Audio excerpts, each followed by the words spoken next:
Is the golden city of El Dorado real? Hello, adventurers and seekers of the unknown. And welcome back to the Hidden Hour. Today, we're embarking on an epic quest to unravel one of history's most tantalizing mysteries, the legend of El Dorado. The fabled city of gold. For centuries, this shimmering vision of a metropolis overflowing with treasures has captivated explorers, historians, and dreamers. But is El Dorado a real place, hidden somewhere in the jungles of South America? Or is it merely a myth born from human greed and imagination? We'll trace the origins of the legend, dive into the historical expeditions it inspired, explore archaeological evidence, analyze cultural contexts, and ponder whether the Golden City could still be out there, waiting to be discovered. So, grab your compass, pack your curiosity, and let's set off into the heart of this enduring enigma. The tale of El Dorado begins in the early 16th century. During the age of European exploration and conquest in the Americas, the Spanish conquistadors, fresh from their conquests of the Aztec and Inca empires, were hungry for more wealth. The name, El Dorado, meaning, the Gilded One, or, the Golden One, in Spanish, first appeared in connection with the Muisca people, an indigenous group in what is now Colombia. According to Spanish chroniclers, the Muisca performed a sacred ritual at Lake Guatavita, where their chief, covered in gold dust, dove into the lake as an offering to the gods, accompanied by offerings of gold and emeralds.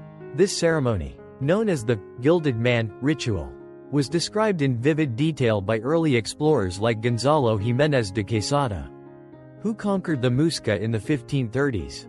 The story of a man shimmering with gold captured the European imagination, planting the seeds for the legend. The Muisca were no strangers to gold. Archaeological evidence confirms they were master goldsmiths, creating intricate ornaments, jewelry, and ceremonial objects. Excavations around Lake Guatavita and other Muisca sites have uncovered gold artifacts, including the famous Muisca raft, a small gold sculpture depicting the ritual of the Gilded Man. These findings validate the Spanish accounts of the Muisca's wealth, but they also suggest that the Europeans exaggerated what they saw. The Muisca used gold primarily for religious and symbolic purposes, not as a currency or building material. Yet, as stories of the Gilded Man spread, they morphed into tales of an entire city made of gold, a place where streets gleamed and treasures were limitless. By the mid-16th century, El Dorado had evolved from a person into a utopian metropolis, hidden in the uncharted wilderness of South America. The legend's allure was irresistible to the Spanish, who were already dazzled by the riches of the Aztecs and Incas. The conquest of Tenochtitlan and Cuzco had yielded vast quantities of gold and silver, proving that the New World held unimaginable wealth. If such empires existed, why not a city even grander? This belief drove countless expeditions into the unknown, often with disastrous results. One of the earliest quests for El Dorado was led by Francisco de Orellana in 1541. Starting from Quito, in modern-day Ecuador, Orellana and his men ventured into the Amazon River basin, a region of dense jungles, treacherous rivers, and hostile tribes. Though he never found the Golden City, Orellana's journey was groundbreaking.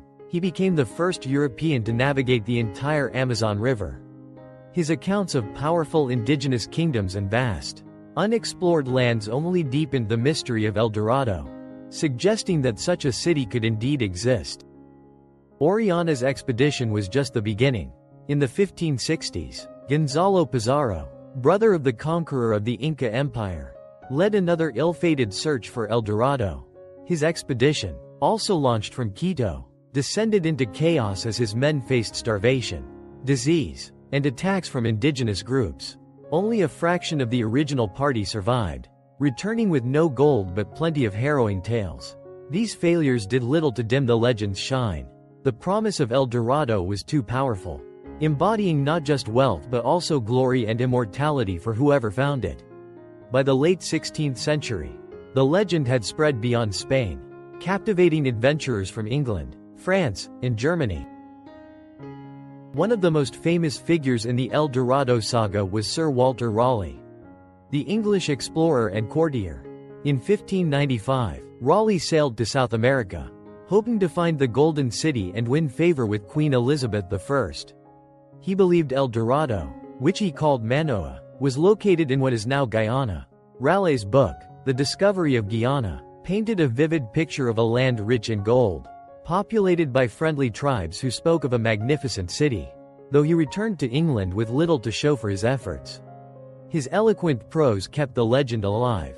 Raleigh mounted a second expedition in 1617, but it was a disaster.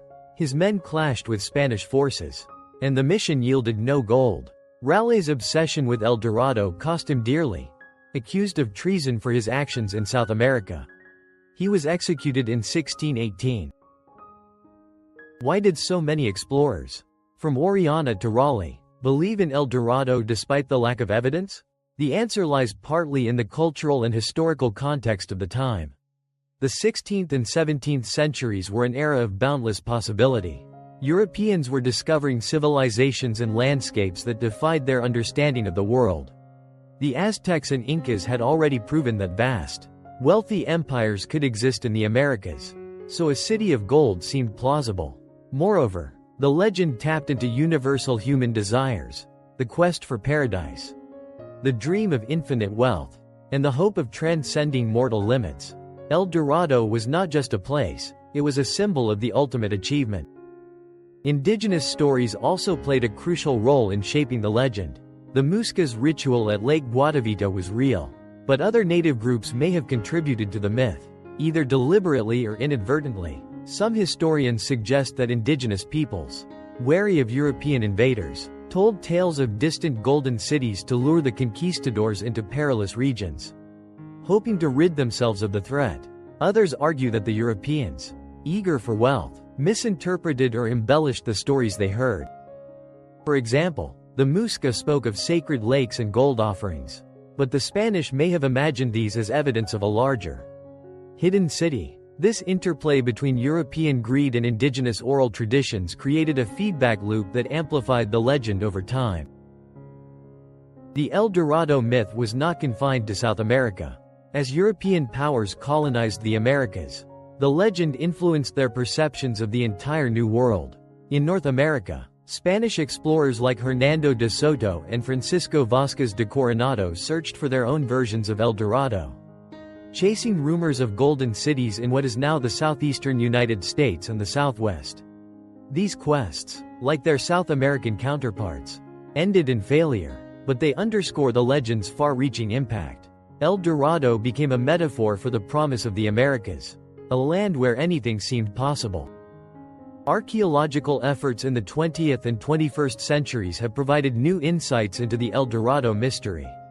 Excavations at Lake Guatavita have confirmed the Muiscas' ceremonial practices, uncovering gold artifacts and other offerings.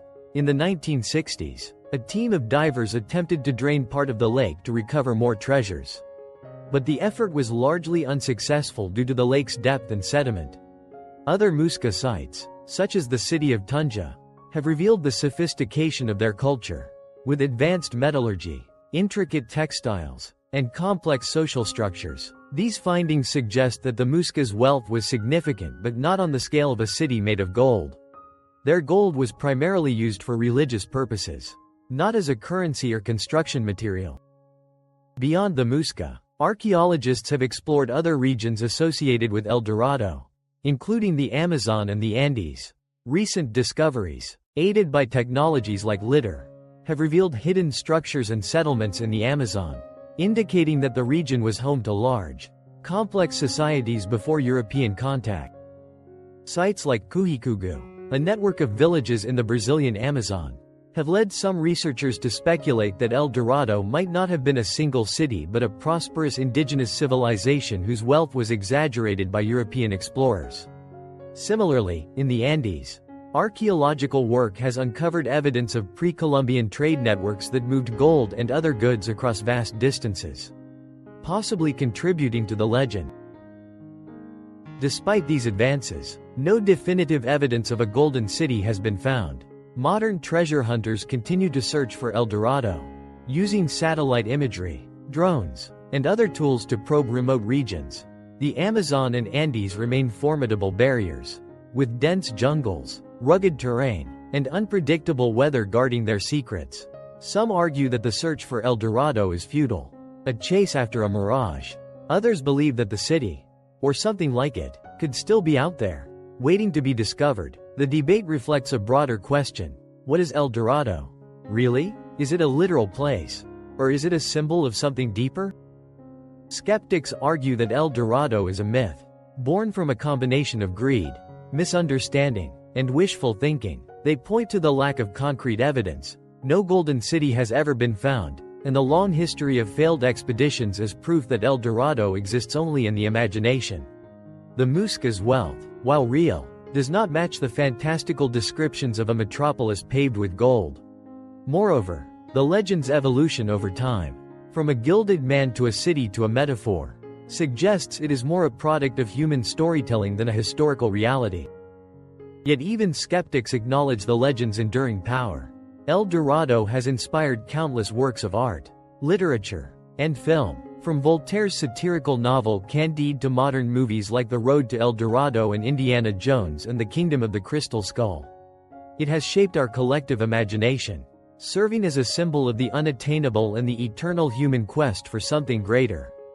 In this sense, El Dorado is very real, not as a physical place but as a reflection of our hopes, fears, and ambitions. The cultural impact of El Dorado extends beyond the arts. The legend has influenced how we think about exploration and discovery. It reminds us of the dangers of greed, as countless lives were lost in the pursuit of a dream that may never have existed. At the same time, it celebrates the human spirit of adventure, the willingness to venture into the unknown in search of truth or treasure. El Dorado is a paradox, a cautionary tale and an inspiration. A warning against obsession and a call to dream big. In recent years, scholars have taken a more nuanced view of El Dorado, seeing it as a window into the clash of cultures during the age of exploration. The legend reflects not just European greed but also the richness of indigenous civilizations like the Muska, whose traditions were misunderstood or exploited by the conquistadors. By studying El Dorado, we learn about the complexities of cross-cultural encounters, the power of storytelling, and the ways in which myths shape history. The Muska, for example, were not a primitive people but a sophisticated society with their own beliefs, art, and technology. Their gold was not a commodity but a sacred material, a bridge to the divine. The search for El Dorado also raises questions about what we value. In the 16th century, gold was the ultimate prize, a symbol of power and prestige. Today, we might see El Dorado differently, as a metaphor for knowledge, discovery, or environmental preservation. The Amazon, once viewed as a wilderness to be conquered, is now recognized as a vital ecosystem, home to countless species and indigenous communities. Perhaps the true treasure of El Dorado is not gold but the lessons it teaches us about our relationship with the world. So, is El Dorado real? The answer is not a simple yes or no. If El Dorado is a literal city of gold, the evidence suggests it is unlikely to exist. The Muska's wealth and rituals were real, but they do not match the fantastical descriptions of a golden metropolis. Archaeological discoveries in the Amazon and Andes hint at prosperous indigenous societies, but none have been definitively linked to the legend. If El Dorado is a metaphor, however, it is very real, living on in the stories we tell, the dreams we chase, and the mysteries we seek to solve. It is a reminder that some quests are more about the journey than the destination. The enduring fascination with El Dorado lies in its ambiguity. It is a story that invites us to question, to explore, and to imagine, whether it is a lost city, a misunderstood ritual, or a symbol of human longing. El Dorado continues to captivate us, just as it did the conquistadors centuries ago. Perhaps the true El Dorado is not a place but a state of mind. A spark that drives us to seek the unknown, to push beyond the boundaries of what we believe is possible.